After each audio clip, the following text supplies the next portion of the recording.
Dieu, rebonjour. C'est un plaisir d'être en la présence du Seigneur. Amen. Nul ne peut venir en sa présence et retourner étant la même personne. Parce que la Bible dit, dans la présence du Seigneur, il y a la liberté. Et quand on parle de liberté, on parle de guérison, on parle de délivrance. En sa présence, nous avons tout ce dont nous avons besoin. La Bible dit, lorsque vous demandez quelque chose, croyez que ce que vous avez demandé, que vous l'avez reçu, et vous verrez la chose s'accomplir. Alors je crois fermement, comme le pasteur a prié pour vous, je crois que le Seigneur l'a fait. Amen. Amen. Croyez tout simplement la guérison, et puis vous verrez la chose se manifester. Seigneur, une fois de plus ce matin, nous te bénissons et nous te rendons grâce. Nous voulons écouter ta parole, ô Éternel. N'est-il pas dit que le Saint-Esprit est le meilleur enseignant? Seigneur, nous te demandons de disposer nos cœurs et nos esprits. Nous prions afin que tu nous parles de manière à ce que nous puissions te comprendre. Que cette parole, Seigneur, puisse nous bénir, puisse nous libérer, puisse nous affranchir. Nous prions, Seigneur, contre tout esprit ce matin qui pourrait justement s'élever contre la connaissance de ta parole. Nous mettons hors d'état de nuire et nous proclamons que seul Jésus puisse régner en ce moment et que toute l'honneur te soit donné au Éternel. Au nom de Jésus-Christ, nous avons prié. Amen. Bien-aimés, notre texte de base est tiré dans le livre d'Ézéchiel, chapitre 47, le verset 1 au verset 6. Il me ramena vers la porte de la maison, et voici, de l'eau sortait sous le seuil de la maison, à l'orient, car la face de la maison était à l'orient. L'eau descendait sous le côté droit de la maison, au midi de l'autel. Il me conduisit par le chemin de la porte septentrionale, et il me fit faire le tour par dehors jusqu'à l'extérieur de la porte orientale. Et voici, l'eau coulait du côté droit. Lorsque l'homme s'avança vers l'orient, il avait dans la main un cordeau et il mesura 1000 courdées. Il me fit traverser l'eau et j'avais de l'eau jusqu'aux chevilles. Il mesura encore 1000 courdées et me fit traverser l'eau et j'avais de l'eau jusqu'aux genoux. Il mesura encore 1000 courdées et me fit traverser et j'avais de l'eau jusqu'aux reins. Il mesura encore 1000 courdées. C'était un torrent que je ne pouvais traverser car l'eau était si profonde qu'il fallait y nager. C'était un torrent qu'on ne pouvait traverser. Il me dit, as-tu vu, fils de l'homme? Et il me ramena au bord du torrent. Amen. Bien-aimés, la Bible utilise des types et des symboles pour parler de certaines choses dans la Bible. Alors, quand la Bible fait référence à l'eau, par exemple, l'eau, c'est le symbole du Saint-Esprit. Quand vous voyez la Bible parle de l'huile, l'eau, la pluie, c'est le symbole du Saint-Esprit. Et quand la Bible parle par exemple de vierge dans la Bible, c'est un symbole de l'Église. Alors, ce passage justement que nous venons de lire dans Ézéchiel nous parle du Saint-Esprit. Dans nos croyances, nous savons qu'il y a un Dieu en 3 personnes. Nous croyons la Trinité. Certes que le mot Trinité ne se trouve pas dans la Bible, mais nous voyons chaque fois dans la Bible, c'est clairement démontré que le Père, le Fils et le Saint-Esprit sont Dieu. Alors, le Saint-Esprit, c'est Dieu. Et c'est la troisième, c'est la première personne, je vais dire, de la Trinité à être vue sur terre. Parce que lorsque je lis ma Bible dans le livre de Genèse, la Bible dit au commencement, Dieu créa les cieux et la terre. La terre était informe et vide et l'Esprit de Dieu se mouvait à la surface des eaux. Alors, le Saint-Esprit, c'est une personne. Contrairement à d'autres croyances qui disent que le Saint-Esprit, c'est la force agissante de Dieu. Si le Saint-Esprit est une force agissante, pourquoi la Bible nous demande de ne pas attrister le Saint-Esprit? On ne peut pas attrister une force. À plusieurs reprises, le Saint-Esprit parla. Et ce matin, le Saint-Esprit a parlé au pasteur. Et il s'est tenu, justement, il a fait part de ce que le Saint-Esprit lui avait dit. Donc, le Saint-Esprit est une personne. Lorsque nous voyons le ministère de Jésus sur terre, Jésus guérissait les malades, il faisait beaucoup de choses. Rappelez-vous, lorsque Jésus voulait s'en aller, les disciples étaient si tristes parce qu'ils ne voulaient pas qu'il s'en aille. Ils voulaient constamment avoir Jésus à leur côté. Mais qu'est-ce que Jésus leur a dit? Jésus leur a dit, ne vous inquiétez pas, je ne vous laisserai pas seul, je ne vous laisserai pas orphelin, je vous enverrai le Saint-Esprit. Il sera avec vous tous les jours jusqu'à la fin des temps. Il vous révélera les choses à venir. Il vous enseignera toute la vérité. Donc, Jésus est parti, il a dit comme il s'en va, il ne nous abandonne pas. Il nous enverra le Saint-Esprit. Souvenez-vous que Jésus a dit à Pierre, Pierre, Satan t'a réclamé, j'ai prié pour toi. Le Saint-Esprit, la Bible nous dit, intercède pour nous.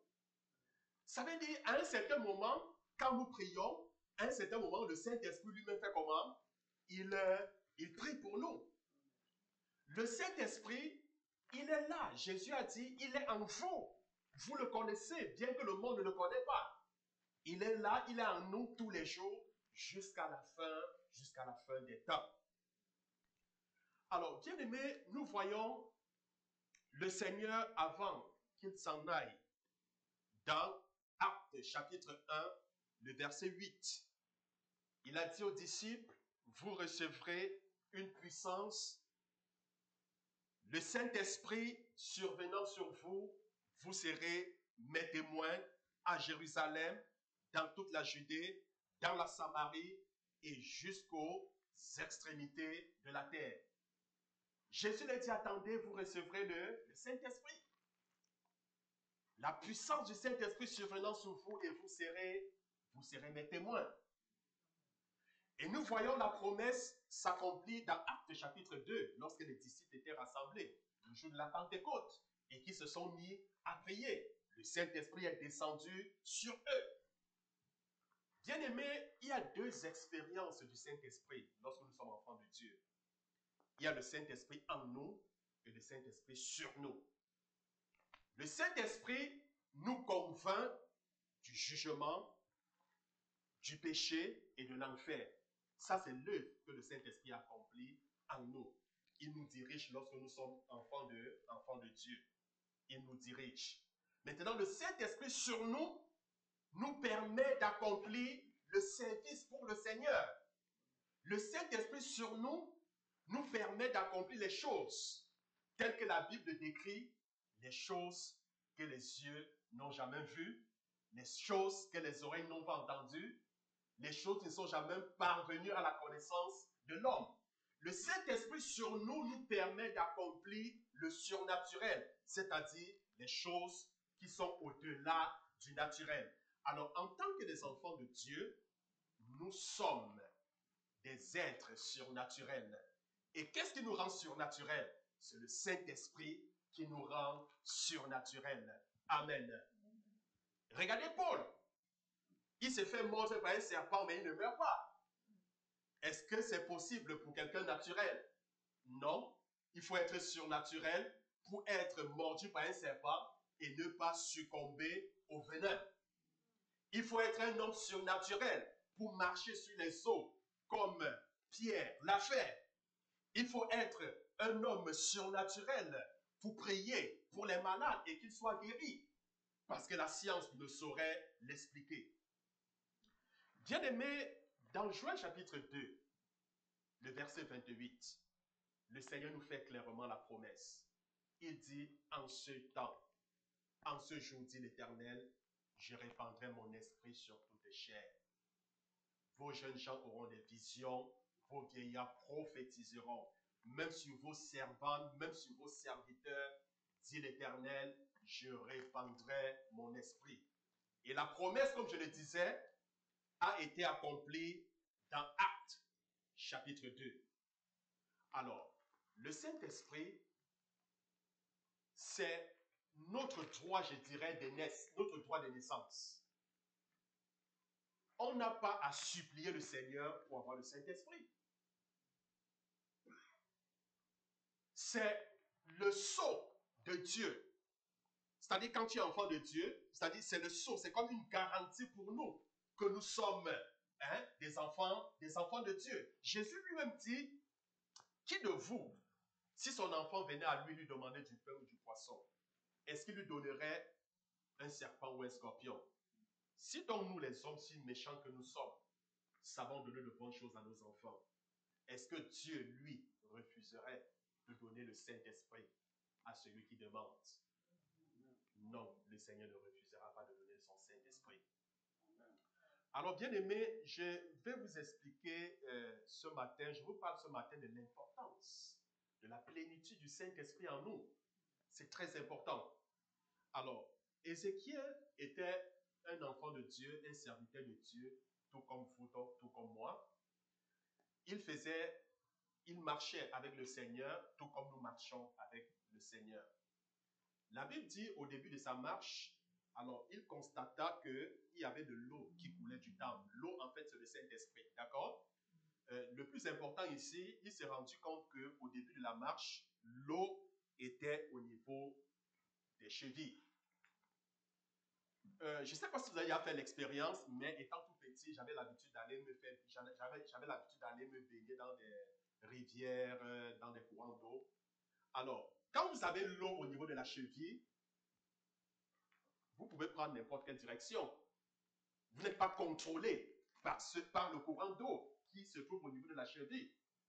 Si le courant descend, vous pouvez aller au sens opposé, vous pouvez monter, alors que le courant voudrait que vous descendiez, mais vous montez. Alors, à ce niveau, Dieu ne nous attend pas à ce niveau, parce que c'est l'expérience que nous tous, nous traversons. Le Saint-Esprit, si je peux le dire au niveau de la cheville, c'est l'expérience selon laquelle c'est nous qui imposons une direction au Saint-Esprit. Nous ne nous laissons pas conduire par le Saint-Esprit. Quand le Saint-Esprit voudrait, par exemple, qu'on monte, nous on fait le contraire. Qu'est-ce qu'on fait? On descend. Mais le Seigneur demande à Ézéchiel, l'ange qui était près de lui demanda d'avancer. Et plus il avance, on se rend compte qu'il est de plus en plus sensible à la voix du Saint-Esprit. Plus il développe une vie de prière, une vie de méditation, une vie de jeûne et de prière, plus il se rapproche du Seigneur, plus il est sensible à l'écoute de la voix de Dieu, plus il se laisse entraîner par les voies, par la direction du Saint-Esprit. Alors, après avoir avancé, l'ange mesura encore et puis s'est rendu compte que l'eau était au niveau des genoux. Même au niveau des genoux, ce n'est pas assez suffisant. Il faut continuer à avoir soif. Jésus, un jour, s'est tenu en pleine assemblée. Il a dit que celui qui a soif, qu'il vienne à moi et qu'il le boive. Il ajouta, celui qui croira en moi, des fleuves d'eau vive couleront en son sein. Alors Jésus parlait ici de l'Esprit qu'allaient recevoir ceux qui auront cru en son nom. Rappelez-vous dans Jean chapitre 4, le verset 7 au verset 16. la femme samaritaine qui vint puiser de l'eau, Jésus lui dit, donne-moi à boire. Jésus avait soif. C'était une soif naturelle. Mais la soif dont je vous parle ce matin, pour pouvoir avancer, pour pouvoir être davantage sensible à l'écoute du Seigneur, c'est une soif spirituelle qui nous pousse à avancer, à chercher Dieu davantage. Alors, Jésus aborda donc la femme et lui dit, femme, donne-moi à boire, parce que j'ai soif.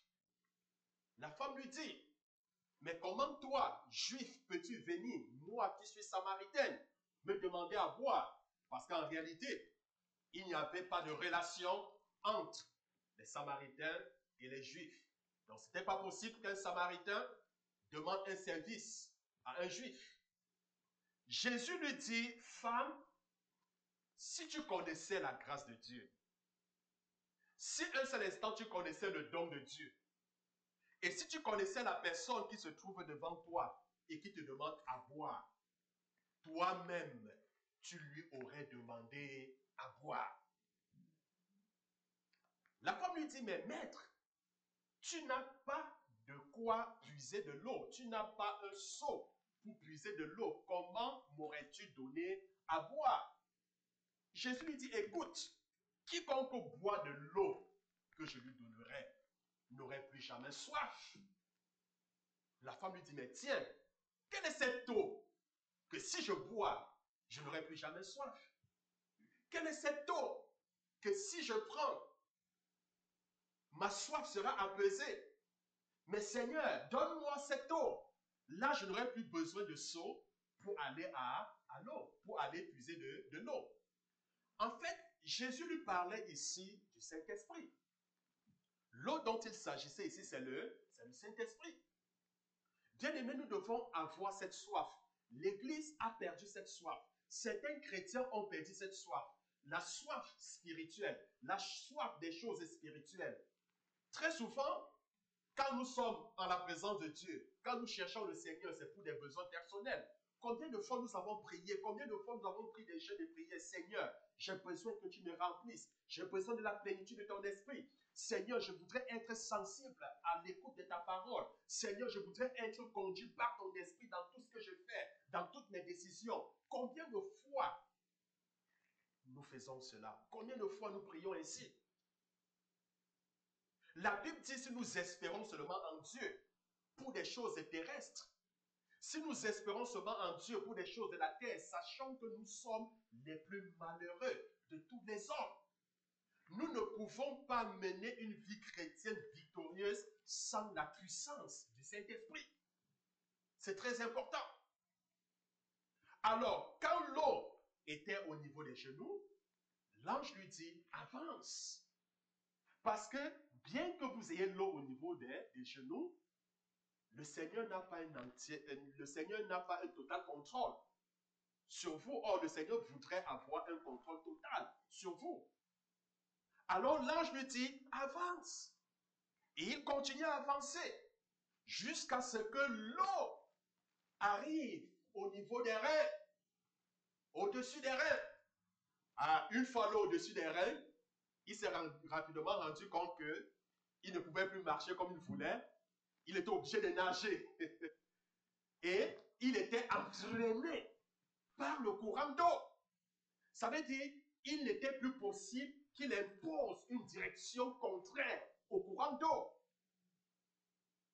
Sa vie était complètement contrôlée par le Saint-Esprit. C'est ce que le Seigneur voudrait dans la vie de tout un chacun.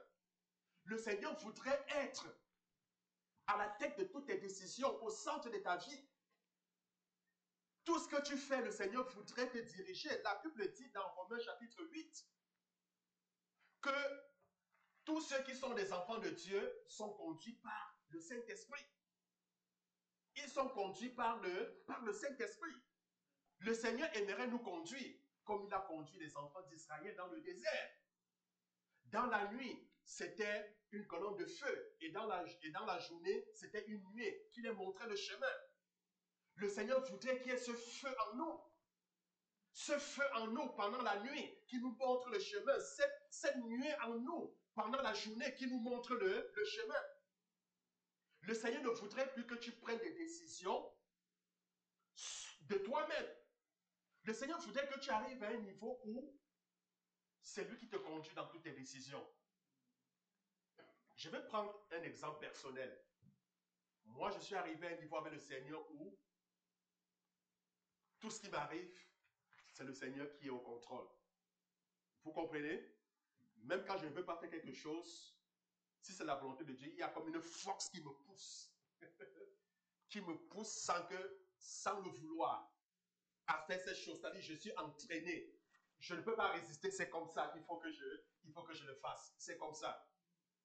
Donc, vous voyez, lorsque vous avez de l'eau au niveau des reins, faites cette expérience. J'ai failli un jour me faire noyer lorsque j'allais nager.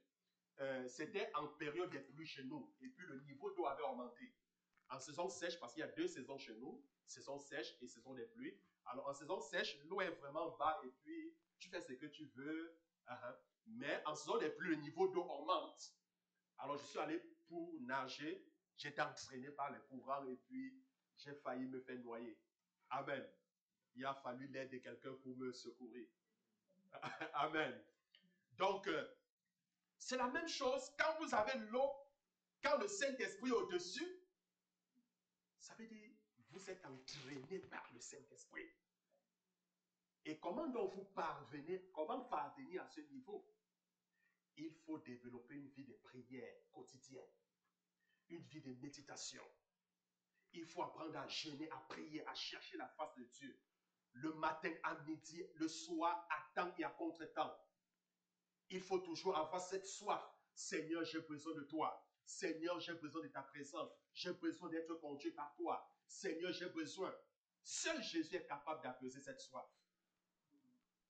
Je voudrais que tu demandes au Seigneur, réanime cette flamme en moi, cette soif. Crée cette soif en moi. Si tu n'as pas cette soif, la Bible dit, il crée en nous le vouloir et le faire. Dis-le Seigneur, j'ai besoin que tu crées en moi la faim et la soif de ta parole. La faim et la soif de ta parole. La faim et la soif des choses spirituelles. Crée en moi, ô Dieu, cette soif. Parce que sans cette soif, vous ne pouvez pas avancer. Et la Bible dit, ceux donc qui avanceront avec le Seigneur feront des exploits. Ceux qui avanceront avec l'Éternel et qui mettront leur confiance en lui feront des exploits. Ne soyons pas bien-aimés des chrétiens stagnants. L'eau au niveau de la cheville, pendant 1 an, même chose, 2 ans dans la foi, vous avez toujours de l'eau au niveau de la cheville. 5 ans au niveau de la foi, vous avez toujours l'eau au niveau de la cheville. 10 ans après la foi, dans la foi, vous avez toujours l'eau au niveau de la cheville. Vous ne savez pas s'il faut aller à gauche, s'il faut aller à droite. Bien-aimés, grandissons avec le Seigneur. Grandissons dans le Seigneur. C'est très important. Et quand nous sommes des chrétiens stagnants, nous sommes comme des bébés au lait. Nous sommes habitués au lait. Et par conséquent, nous sommes vulnérables aux attaques de l'ennemi. Apprenons à avancer. Et plus nous avançons, plus le Seigneur va nous donner de la nourriture solide. Bien-aimés, regardez Pierre. Je prends un petit exemple dans la Bible. Pierre avant le baptême du Saint-Esprit et Pierre après le baptême du Saint-Esprit. C'est 2 expériences bien différentes. Jésus leur avait bien dit, attendez, le Saint-Esprit surviendra sur vous et vous serez mes témoins. Regardez Pierre, avant la Pentecôte, il a régné Jésus 3 fois. Jésus 3 fois. Parce qu'il était animé d'un esprit de peur. Il était animé d'un esprit de timidité. Il était toujours penché à faire ce qu'il veut et non ce que le Seigneur voudrait qu'il fasse. Il était toujours tenté à accomplir ses décisions et non les décisions du Seigneur. Mais qu'est-ce qui se passe après la Pentecôte? Pierre rempli du Saint-Esprit. La peur est partie. Et Pierre prit la parole. Et il indexa ceux qui ont tué Jésus. Il leur dit, sachez que Jésus que vous avez tué, Dieu l'a fait Seigneur. Il n'avait plus peur de sa vie. Il n'avait plus peur de ce qu'on pouvait lui faire. Il était devenu, comme je le dis souvent, un vendu pour Jésus. Il s'en fichait de sa vie. Prenez-le si vous voulez le tuer, tuez-le. Lui, ça ne lui dit rien. Pierre était mort. C'était un nouveau Pierre. Rempli d'audace, rempli de courage, rempli de force. Il était entraîné par une force surnaturelle qui le poussait à faire les choses pour le Seigneur et non pour lui. Qui le poussait à servir les intérêts de Dieu et non ses propres intérêts. Bien-aimés, le Seigneur nous dit dans Matthieu chapitre 7, verset 7, demandez et l'on vous donnera. Cherchez, vous trouverez. Frappez, l'on vous ouvrira. Le verset 8 dit, car l'on donne à celui qui demande, celui qui cherche trouve, et l'on ouvre à celui qui frappe. Je répète, Jésus dit, si l'un de vos enfants venait à vous pour vous demander du pain ou pour vous demander du poisson, est-ce que vous allez lui donner un serpent ou un scorpion? Si donc nous, les hommes, dit l'Éternel, savons donner de bonnes choses à nos enfants, combien de fois lui, Dieu, refusera-t-il de donner le Saint-Esprit à ceux qui lui demandent? Jésus a dit, je ne vous laisserai pas seul. Jésus a dit, je ne vous abandonnerai pas. Il est allé, il nous a promis le Saint-Esprit. Il a dit, la promesse c'est pour nous. La promesse c'est pour nos enfants. La promesse c'est pour tous ceux qui sont appelés. Tous ceux qui sont appelés au Seigneur. Es-tu appelé au Seigneur? Si tu es appelé au Seigneur, c'est que la promesse t'appartient. La promesse appartient à tous les enfants de Dieu. Si tu es enfant de Dieu, alors la promesse t'appartient. Ce matin, si tu avais perdu cette soif, je voudrais que tu demandes au Seigneur de réanimer cette soif, cette faim en toi. C'est très important. Je ne sais pas à quel niveau tu te trouves avec le Seigneur, mais je voudrais que tu avances avec le Seigneur jusqu'à ce que tu puisses avoir de l'eau au-dessus des reins. Je voudrais que tu sois entraîné par le Saint-Esprit.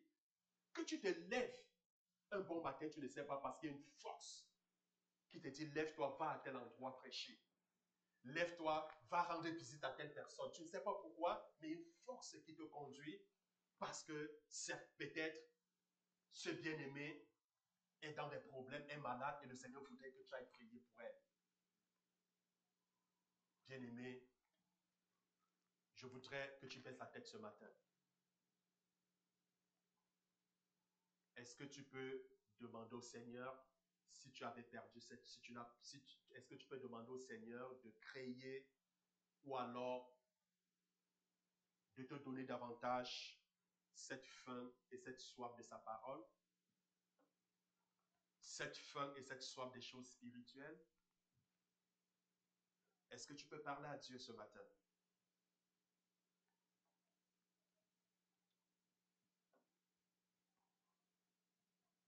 Est-ce que tu peux demander au Seigneur de renouveler ta vie de prière?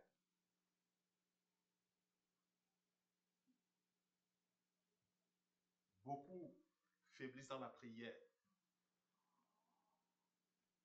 Oui, beaucoup ici faiblissent dans la prière.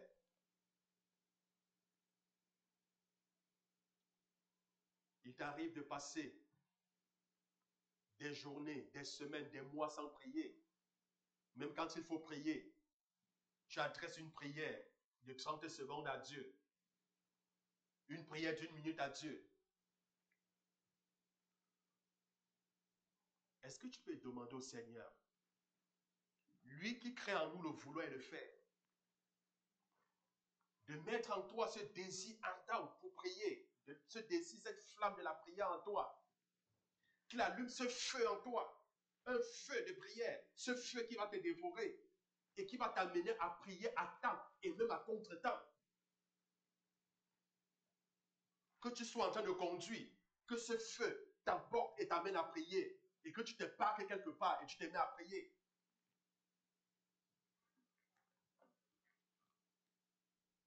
Demande au Seigneur d'allumer cette flamme en toi. Demande au Seigneur d'allumer cette flamme en toi.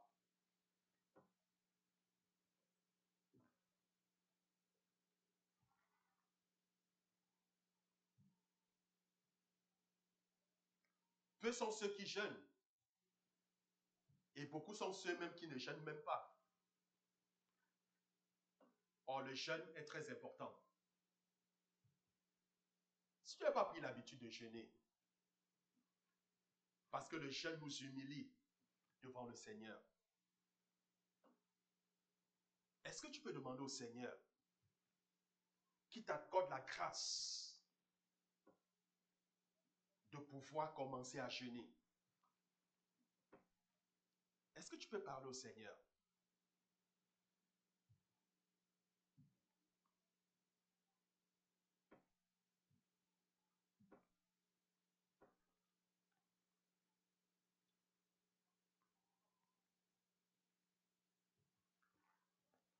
J'aimerais que tu répètes juste cette prière après moi. Seigneur Jésus, je te dis merci ce matin pour la parole que j'ai reçue. Seigneur, tu n'es pas un homme pour mentir, ni le Fils de l'homme pour te repentir. Ce que tu dis, tu l'accomplis. Ce que tu promets, tu l'exécutes. Souviens-toi de tes promesses. Tu dis dans ta parole, en ce jour, je répandrai mon esprit sur toutes tes chairs. Seigneur, la promesse a été accomplie dans Actes. Et la promesse appartient à tous tes enfants. Je suis ton enfant. Ce matin, je réclame cette promesse qui est mienne. Je te demande, oh Dieu, de me remplir de la plénitude de ta présence. Jésus a dit, l'Esprit du Seigneur est sur moi. Le Seigneur Dieu m'a oint pour accomplir ma mission sur terre. Oh Dieu, si Jésus, le Fils de Dieu, si Jésus, Dieu lui-même en personne, avait besoin de l'onction pour accomplir sa mission sur terre, à plus forte raison moi, qui suis ton enfant, Seigneur, tu as tout créé pour un but. Et tu m'as créé pour un but. Tu m'as appelé à toi pour un but. Je ne saurais accomplir ma mission sur terre sans la plénitude du Saint-Esprit. Je ne saurais accomplir ma mission dans mon lieu de service, dans ma famille, à l'église, dans mon entourage, sans la plénitude du Saint-Esprit. Tu as dit dans ta parole, si quelqu'un a soif, qu'il vienne à toi et qu'il boive. Ce matin, oh Dieu, j'ai soif de ta présence. J'ai soif de ta présence. Comme une biche soupire après des sources d'eau, mon âme ce matin soupire après ta présence.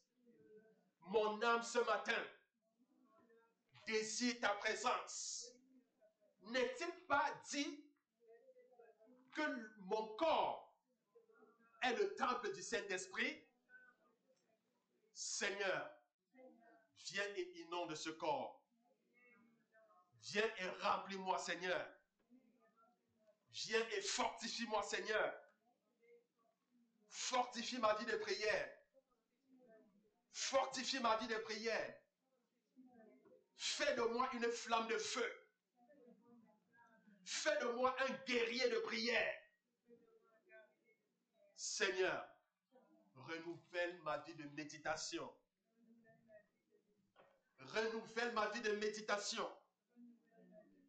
Accorde-moi la grâce, ô Dieu, de méditer ta parole le jour comme pendant la nuit et de mettre en pratique tout ce qui est écrit. Seigneur, je lève les mains vers toi parce que toi seul es capable d'apaiser cette soif. Seigneur, remplis-moi de ma tête jusqu'à la plante de mes pieds. Je voudrais être dirigé par le Saint-Esprit. Je voudrais être entraîné par les courants de l'Esprit. Je ne voudrais plus être dirigé par mes émotions. Je ne voudrais plus être dirigé par un homme. Mais je veux être conduit par toi. Entraîne-moi, ô Dieu, vers les sentiers de la justice. Conduis-moi, ô Seigneur, sur le chemin de l'accomplissement de ma destinée. Mets-moi en contact, ô Seigneur, avec les personnes qui vont m'aider à accomplir ma destinée. Donne-moi la force, ô Éternel, d'accomplir ma destinée. Accorde-moi ta grâce, ô Dieu, d'accomplir ma destinée. Seigneur, je te dis merci. Parce qu'à compter d'aujourd'hui, je prends un nouvel élan avec toi. Je te dis merci, Seigneur. Parce qu'à compter d'aujourd'hui, je quitte du niveau auquel je me trouve vers un niveau supérieur, vers une expérience nouvelle. Que l'honneur et la gloire te soient donnés ce matin au nom de Jésus-Christ. Est-ce que je peux entendre Amen? Amen. Que le Seigneur vous bénisse.